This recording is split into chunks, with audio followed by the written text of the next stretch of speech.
Medical facilities के मामले में हमारा देश और खासकर उत्तर प्रदेश किस मुकाम पर था, ये जग जाहिर है। ये अलग बात है कि हमारे होनहार वैज्ञानिकों और डॉक्टरों ने अभाव में भी समय समय पर कई उपलब्धियों को अपने नाम किया, जिसका ताज़ा उदाहरण कोविड वैक्सीन के रूप में देखा जा सकता है। कोरोना काल में हुई दुश्वारियों को देखते हुए उत्तर प्रदेश की योगी सरकार ने मेडिकल इंफ्रास्ट्रक्चर को बड़ी तेज़ी से बढ़ाने का प्रयास किया, जो कुछ हद तक सफल भी रहा। लेकिन भ्रष्टाचार का ग्रहण सरकार के प्रयासों को विफल कर रहा है, क्योंकि जिस व्यापक पैमाने पर अभियान चलाकर सरकार ने स्वास्थ्य सेवाओं को आधुनिक और बेहतर बनाने का प्रयास किया, उस तरीके से ज़मीन पर उतरकर नहीं कर पाया। बल्कि स्वास्थ्य सेवाओं को बेहतर बनाने के लिए सरकार द्वारा अवमुक्त किए गए रुपए भ्रष्टाचारियों की तिजोरियों की शोभा बढ़ा रहे हैं।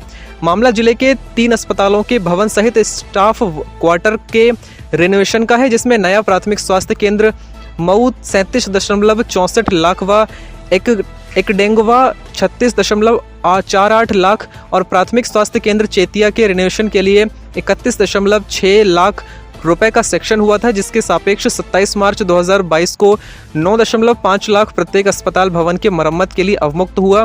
लेकिन सिर्फ कागजी कोरम पर पूरा कर हजम कर लिया गया। ये देखिए, यह नया प्राथमिक स्वास्थ्य केंद्र मऊ है, जिसकी खिड़कियां टूटी हैं तो दीवारें और फर्श बदहाल हैं, जगह जगह टूटे और उखड़े पड़े हैं, तो वहीं छत भी रिश्ता है, जिसके निशान तो फर्श पर पानी के बूंदों के रूप में गवाही दे रहे हैं। यही हाल नया प्राथमिक स्वास्थ्य केंद्र एक डेंगुवा का भी है। यहाँ शौचालय से लेकर फर्श, दीवार और छत सब भ्रष्टाचार की गवाही दे रहे हैं और योगी सरकार के भ्रष्टाचार पर जीरो टॉलरेंस के दावे को मुंह चढ़ा रहे हैं। प्राथमिक स्वास्थ्य केंद्र चेतिया की दशा भी अलग नहीं है, बल्कि बदहाल स्थिति में खड़ा अस्पताल चीख चीख कर कह रहा है कि कैसे उसके मरम्मत के लिए आए धन से भ्रष्टाचारियों ने अपने लिए विलासिता खरीद ली और उसे उसी हाल में छोड़ दिया।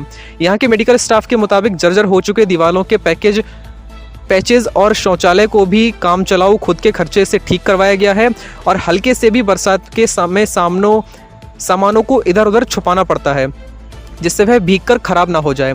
यही नहीं, प्रसव रूम में भी जुगाड़ू सिंक और पानी की व्यवस्था भी स्टाफ के खुद के खर्चे से है, जो योगी सरकार के कागजी आंकड़े और दावे की हवा निकाल रहा है।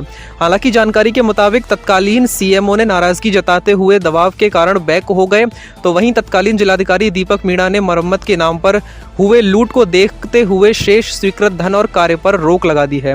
वहीं इस संबंध में नवागत सीएमओ नरेंद्र वाजपेयी ने जांच कराने की बात कही है, तो जिलाधिकारी कुछ भी बोलने से मना करते हुए इसे वित्तीय अनियमितता की बजाय लापरवाही की संज्ञा दे रहे हैं। ऐसा है, कुछ जगहों को मैंने विजिट किया है, चेतिया वाला की जगह विजिट किया और भी कई जगह विजिट किया, इन 3 क्षेत्रों के अलावा भी विजिट किया है।